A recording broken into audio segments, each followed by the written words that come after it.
Fraud charges on Wall Street, bickering over big banks. How much of that deal did you sell to your clients? And stubbornly high unemployment. Perhaps no better time than now to hear from the man who has bet big,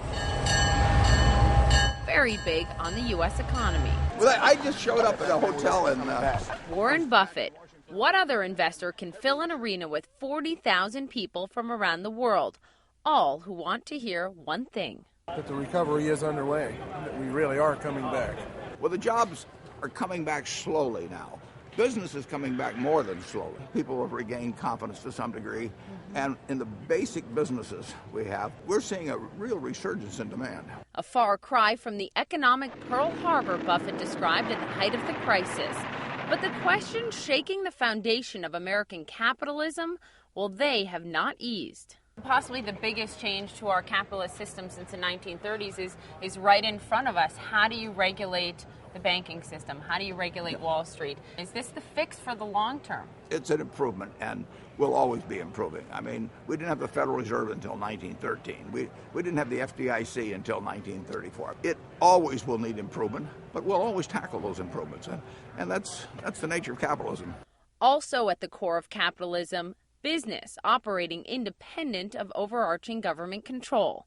But the SEC's fraud charges against Goldman Sachs call that system into question. Do you think, Warren, that Goldman Sachs committed fraud, as the SEC alleges? No. And I already have said I support Lloyd Blankfein. And Buffett told thousands of shareholders this weekend the fraud allegations don't hinder his faith in Goldman Sachs, a bank his company, Berkshire Hathaway, invested $5 billion in less than 2 years ago.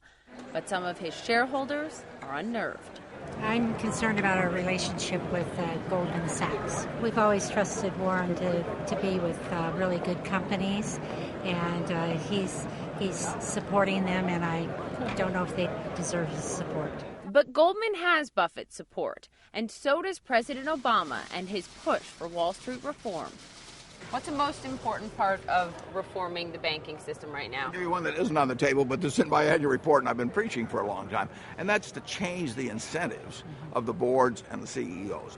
If the CEOs of those companies had known that the consequences of their actions was that they and their wives would go broke if the company needed assistance from the government, behavior would have been different. Poppy Harlow, CNN Money, Omaha, Nebraska.